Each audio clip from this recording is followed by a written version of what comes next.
अध्यक्ष परम आदरणीय मल्लिकार्जुन खड़गे साहब, हमारे अखिल भारतीय कांग्रेस कमेटी की महासचिव आदरणीय प्रियंका गांधी जी, हमें सबसे बड़ी खुशी हो रही है आज राजस्थान में कि हमारी नेता आदरणीय सोनिया गांधी जी हमारे बीच में राज्यसभा सदस्य निर्वाचित होने के बाद में पहली बार राजस्थान में आ रही है। हम तालियों की गड़गड़ाहट से उनका स्वागत करते हैं, अभिनंदन करते हैं।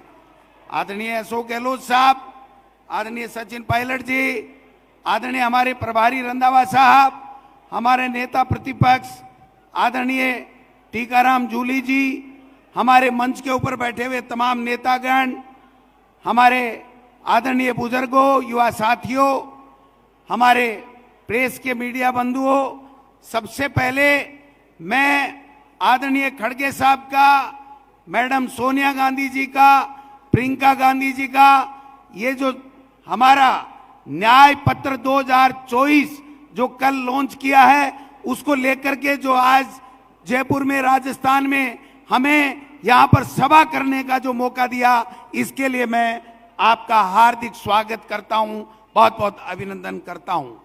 आदरणीय खड़गे साहब, हमारे देश के प्रधानमंत्री जी ने 10 साल तक देश में झूठ बोल के जुमलों की सरकार दी, तानाशाह सरकार दी, किसानों का शोषण किया, 3 काले कानून दिए और 22 महीने पहले इन किसानों से जो वादा लिखित में किया था, जब उसको मनवाने के लिए जब वापस दिल्ली जाने लगे हमारे किसान भाई, तो उनको रोड पे रोक दिया गया, दिल्ली नहीं जाने दिया गया। यही देश के प्रधानमंत्री 700 किसान शहीद हो गए, लेकिन 3 काले कानून लाद करके किसानों के साथ में अत्याचार कर रहे हैं। कल देश के प्रधानमंत्री हमारे शेखावाटी में चूरू जिले में आए और वहां पर आकर के जो किसानों का जिला है, शहीदों का जिला है, सैनिकों का जिला है, युवाओं का जिला है, वहां पर आकर के युवाओं को रोजगार देने की बात नहीं कर रहे हैं। यहां पर किसानों की जो अग्निवीर योजना 4 साल की अस्थायी सेना की नौकरी को स्थायी करने की बात नहीं कर रहे हैं, किसान के ऋण माफी की बात नहीं कर रहे हैं, किसान के एमएसपी की बात नहीं कर रहे हैं, और केवल मात्र बात कर रहे हैं कि हमने 370 जम्मू कश्मीर में उठा दिया। मैं पूछना चाहता हूं भाइयों, क्या देश के प्रधानमंत्री जी ने हमसे एमएसपी का, कर्ज माफी का, किसान की आमदनी दुगुनी करने का वादा नहीं किया था क्या? आज देश के प्रधानमंत्री अजमेर जिले में आए हैं। मैं पूछना चाहता हूं देश के प्रधानमंत्री जी को कि आपने अजमेर में कहा था कि 13 जिलों की ईआरसीपी मैं जल्दी राष्ट्रीय परियोजना घोषित कर दूंगा। आज 5 साल के बाद में भी वो ईआरसीपी राष्ट्रीय परियोजना नहीं हुई है।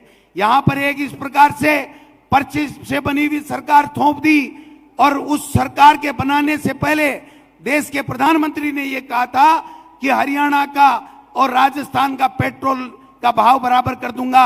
आज भी 4 महीने बाद में भी 10 रुपए का अंतर प्रति लीटर यहां पर हरियाणा और राजस्थान में है। देश के प्रधानमंत्री जी से हम पूछना चाहते हैं, यहाँ के मुख्यमंत्री जी से पूछना चाहते हैं कि मुख्यमंत्री जी भ्रमित करते हुए घूम रहे हैं, भ्रमण कर रहे हैं और कह रहे हैं कि अपराध कर दिया था कांग्रेस के समय में, आज हम अपराध मुक्त कर रहे हैं। मुख्यमंत्री जी, इस मंच के माध्यम से पूछना चाहता हूं, तुम्हारे सीएमओ में, सीएमआर में रहने वाले सीआई के बेटे ने हत्या कर दी और आपने मुकदमा तक दर्ज नहीं किया। यह हम लोग पूछना चाहते हैं। अपराध बढ़ रहे हैं, माता बहनों की इज्जत लूटी जा रही है, इनको कोई परवाह नहीं है। ये देश के असली मुद्दों से ध्यान हटकाने का काम कर रहे हैं। इसलिए भाइयों, किसान भाइयों, ये मौका है, ये हमारा न्याय पत्र आदरणीय राहुल गांधी जी, खड़गे साहब, सोनिया गांधी जी, प्रियंका गांधी जी एक गारंटी के रूप में हमारे सामने लेकर के आए हैं। इसको गांव गांव, ढाणी ढाणी पहुंचाना है, कांग्रेस को जिताना है। मैं आपसे अपील करना चाहता हूं कि इस बार राजस्थान का किसान, नौजवान, मातृशक्ति, 36 कौम के लोग राजस्थान में ऐसा गुल खिलाएंगे, ऐसा गुल खिलाएंगे कि दिल्ली में मोदी सरकार का मोरिया बोलेगा। यह मैं निवेदन करना चाहता हूं। आप सबका पधारे, बहुत बहुत धन्यवाद। जय हिंद, जय भारत।